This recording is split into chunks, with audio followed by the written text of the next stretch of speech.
Taiping Shan was a traditional hunting ground of the Atayal Aborigines. They called this forest Minno. The Japanese colonial government exploited the Taiwan cypress and Chamaecyparis that grew here, and Taiping Shan was widely known as a source of precious hardwoods. It became one of Taiwan's 3 main lumber forests.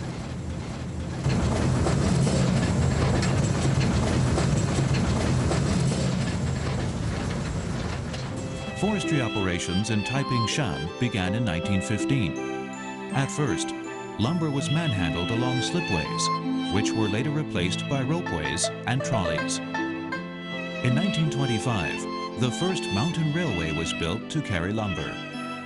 When lumber had to be transported across valleys, overhead cable cars were used. In total, there were 3 cable car sections and 4 rail sections used to bring the timber down from the mountain to be collected in Tuchang on the banks of the Lanyang River.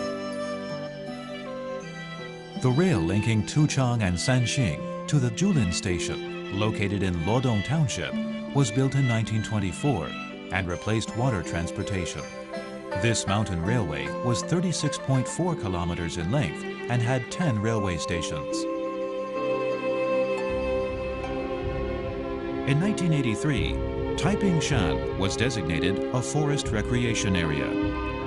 Situated at an altitude of 2,000 meters on the slopes of Nanhu and Sanshin Mountains at the northern end of the Central Mountain Range, the recreation area is shrouded in mist for much of the year.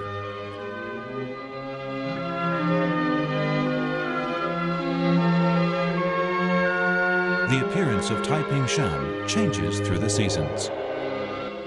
A splash of red, a patch of green, a white emptiness. The color palette is constantly shifting.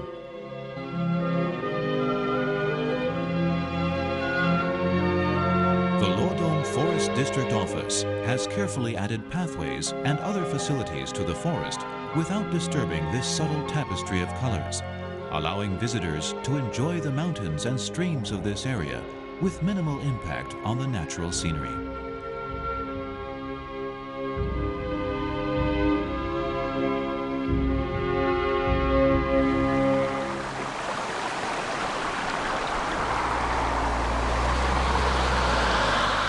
After traveling alongside the broad expanse of the Lanyang River, you arrive at Tuchang. This used to be the starting point of the Taiping Shan Forest Railway. It was a busy transshipment center for the timber taken from the mountain. Lumber workers had to carry their equipment up the mountain using a combination of cable car and narrow gauge railway. Today, there is a bus that takes a road directly from the ticket gate along the Duowang Creek.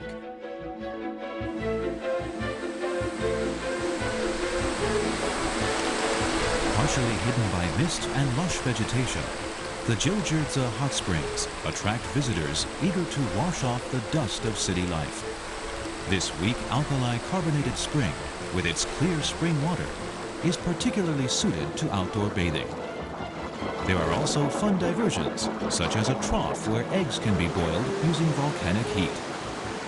The hiking trails on the far side of Jiuzhi Bridge are excellent for a revitalizing walk.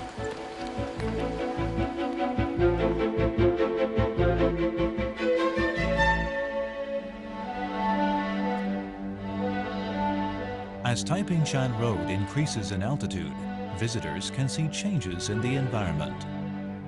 In the past, the only way up was by cable car, which carried lumber as well as workers and their families.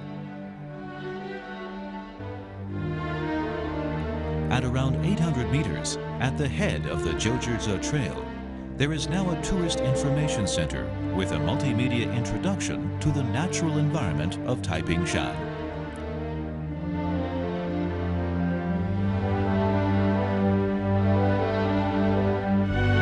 On misty days, you can still see vestiges of the cable car and narrow gauge rail, reminding visitors of how difficult the journey up the mountain used to be. On clear days, the panorama from the hiking trails takes in the majestic sight of the Xueshan mountain range.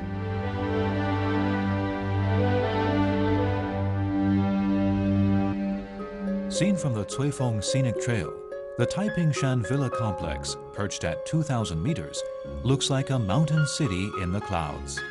Here, visitors can get a taste of mountain life, and along the 496 steps of the complex's central staircase can enjoy the vibrant colors of the red-leaf Japanese maple, which keeps its color from spring until its leaves fall at the beginning of winter.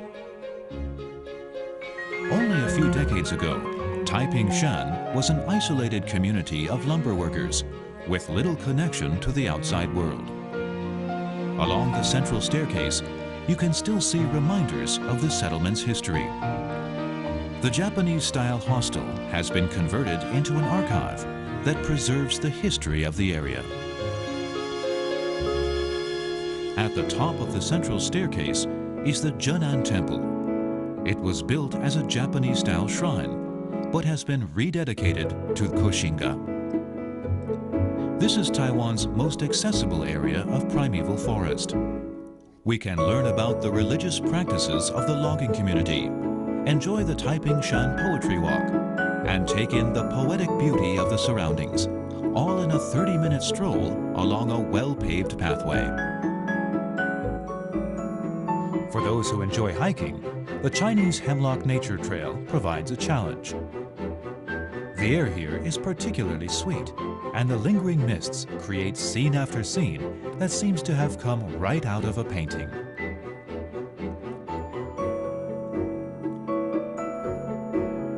The Yunhai Coffee House is now in the building that once housed the railway station. Inhale the rich fragrance of the coffee on the mountain as the mist roils and rolls like an ocean below. This is an environment that enables the use of all your senses.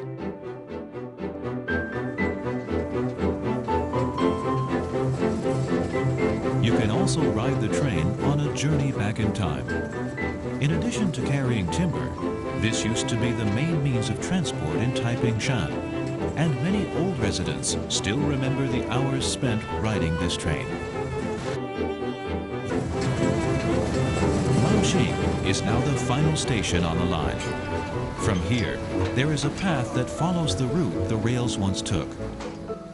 It climbs gently up through the forests of Taiwan cypress, Taiwan red cypress, and Japanese cedar. Occasionally, the path opens out onto observation decks, from which you can enjoy many of the delightful views Taiping Shan offers. The fern garden, located just below Maoxing Station, looks like something straight out of Jurassic Park. The path leading down through the thick foliage is somewhat challenging, but is full of the sounds of birds and insects. The moisture rises from the ground and cools the air, and the water of the Sanjie Falls sprays out like white silk into the air.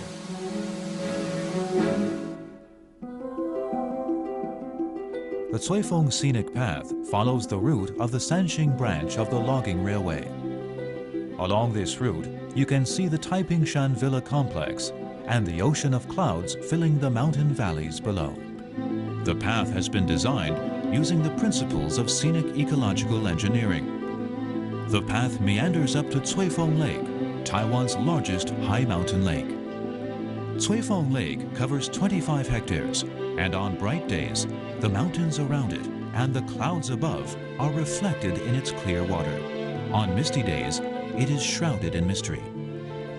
Cuifeng Lake is full of magical changes depending on the season, and a visit to the lake is like walking into a landscape painting that is forever being redrawn. In early summer, the blooming Digitalis purpurea adds a wash of pastel color to the mountain scene. Visitors can camp on the shore of Cuifeng Lake if they want to spend a little more time away from the bustle of the city. The magnificent sight of the sunrise over the lake is a sight not to be missed. Radiating out from Cuifeng Lake are many hiking trails demanding varying levels of fitness. Viewing the sunrise from the Pingyuan Nature Trail or the Wangyangshan Trail is a special gift given to early risers. Both trails have viewing platforms that provide expansive views of the headwaters of the Nanao Basian. The pure forest of beech that covers the Tongshan Ridge is a rarely seen remnant from the last ice age. In early spring, the buds appear, and in summer, these buds spread out into lush green foliage. With the arrival of autumn, the forest turns golden, and even after the leaves fall in winter, there is a stark beauty to the exposed white trunks and branches. This forest covers an area of 900 hectares, the largest pure forest of its kind in Taiwan. It is also the southernmost distribution of beech trees, so for any season in subtropical Taiwan, this forest is always a wonder of nature.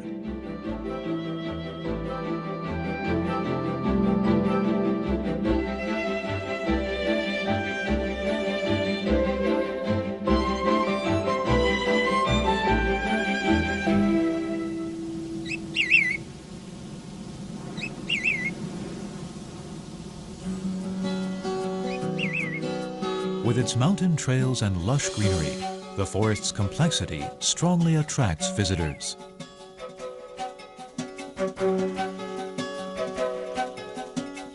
The Taiping Shan National Forest Recreation Area is a richly diverse habitat that supports life in many shapes and sizes, all of which are engaged in a ceaseless struggle for survival.